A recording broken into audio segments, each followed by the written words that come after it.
On the last day of the Clone Wars, as the Confederacy of Independent Systems fell apart and the Great Jedi Purge began, the Galactic Republic became the Galactic Empire, and one of the darkest chapters of galactic history began. Coruscant, the capital of the Republic from its founding, became the capital of the Empire, and it was renamed accordingly. From 19 BBY to 7 ABY, Coruscant was officially renamed to Imperial Center, while Galactic City was renamed to Imperial City. Most everyday working class Coruscanti continued to call the planet Coruscant, as did rebels and other opponents of the Empire, but the old name was purged from all official records, and Imperial Center, at any rate, was a fairly fitting name for what the planet became during this period. Imperial Center was the dark heart of the Empire, a place of corruption and oppression. It was the home of the Imperial Senate and the Emperor himself, who ruled from the towering new Imperial Palace, as well as numerous military installations, weapons depots, and laboratories. New shipyards were constructed in orbit above the planet for the Imperial Navy, and vast fleets of Star Destroyers would often mass above Imperial Center as a show of force. Some of these fleets were so massive that they eclipsed the sun for parts of Imperial City, plunging the city into literal as well as figurative darkness. This effect was amplified by a new grid of overlapping shields the Emperor had installed all across Imperial City. Where these shields overlapped, they created atmospheric patterns that caused regular thunderstorms. This meant that much of Imperial Center was subjected to constant gloomy skies, matching the mood of most of the people who lived there. Imperial Center was also the heart of the Empire's police state, which was at its strongest on the galactic capital. The planet was doused in constant hollow feeds of Imperial propaganda, and its streets were stalked by spies from the ISB and Imperial intelligence. Shortly after the declaration of a new order, the Emperor personally ordered the installation of over 1 million new surveillance systems across Imperial City, augmenting the already massive surveillance network installed during the Clone Wars. Very little happened on Imperial Center without the Emperor's secret police knowing about it. Most dissidents on the planet were caught very quickly as a result. Some of these were simply executed, while others were hauled off to the secret prison Imperial intelligence built on the planet during the Galactic Civil War, known only as Lusankya. In this prison, run by Director of Imperial Intelligence Yasan Issad, detainees were tortured until their minds broke, following which they would be rendered catatonic or converted into sleeper agents working for the Empire. Very few of the people imprisoned in Lusankya emerged with their minds intact. Despite the Empire's enormous surveillance network in Imperial City, however, many ordinary lawbreakers continued to get away scot-free so long as they were human. The underlevels of Imperial Center remained a thriving hub of the galaxy's black market, even more than they had been under the Republic.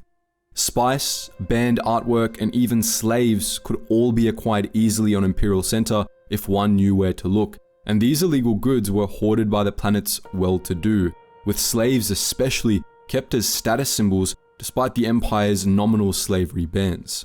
This was not only known to Imperial authorities, but to the Emperor himself, who authorized this illicit trade to give himself an easy way of blackmailing Imperial Center's wealthy and powerful if he ever needed it. The Emperor even gave Imperial Center's leading spice dealer, the rich socialite Wendell Wright Sims, express permission to sell his product in Imperial City. All of these illegal activities were dominated by the human elite, but despite this, crime on Imperial Center was usually blamed on non-humans who were severely persecuted during the Imperial era. The speciest policies implemented during the Clone Wars were expanded toward the war's end to target all non-humans, and during the Dark Times, they intensified until finally all non-humans on Imperial Center were forcibly removed from most of the city, packed into walled-off, segregated districts. These were officially called Alien Protection Zones, as the Empire claimed their purpose was to protect Imperial Center's non-human population from hate crimes. But this was nonsense, and transparently so. Colloquially, these segregated districts were known as invisible sectors, and they were kept isolated from the rest of Imperial City by constant stormtrooper patrols. Those who lived there were kept dirt poor and subjected to constant harassment from stormtroopers. All these repressive measures were meant to bring Imperial Center under the absolute control of the Emperor. In the end, however, they had quite the opposite effect. While they were successful in preventing any large-scale rebel activities on the galactic capital during the early stages of the Galactic Civil War, the Empire's repressive policies ultimately turned the Coruscanti population against it. In 4 ABY, after the Battle of Endor and the death of the Emperor, this led to a massive, spontaneous uprising in Imperial City. Billions of people took to the streets to celebrate the death of the Emperor, attacking and overwhelming Imperial military patrols and seizing control of several sectors, including Monument Plaza. The non-human populations took up arms and broke out of the invisible sectors, and all across the city, statues of Palpatine and monuments to the Empire were defaced or torn down. Fireworks lit up the night skies, and the Imperial authorities were thrown into complete disarray. But this uprising was short-lived.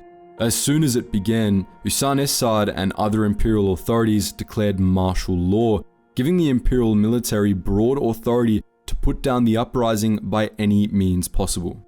The revelers were massacred by Imperial troops, who rounded up and arrested numerous others. Many of the arrestees, from the ringleaders of the insurrection to everyone who set off fireworks, were sent before firing squads for execution.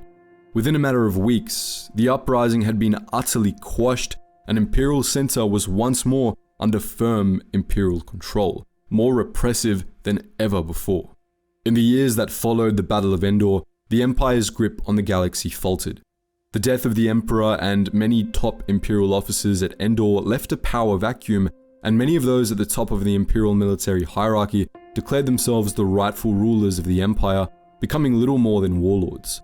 As the Empire splintered into feuding fiefdoms, Imperial Center came under the control of Grand Vizier Sate Pestage, the highest-ranking survivor of the Imperial Court.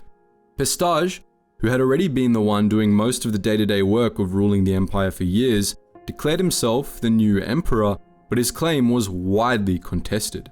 The Grand Vizier retained control of Imperial Center and many of the core worlds, but most of the Empire's military leaders refused to acknowledge his authority since he was a politician and not one of them, which left Pestage without significant military support.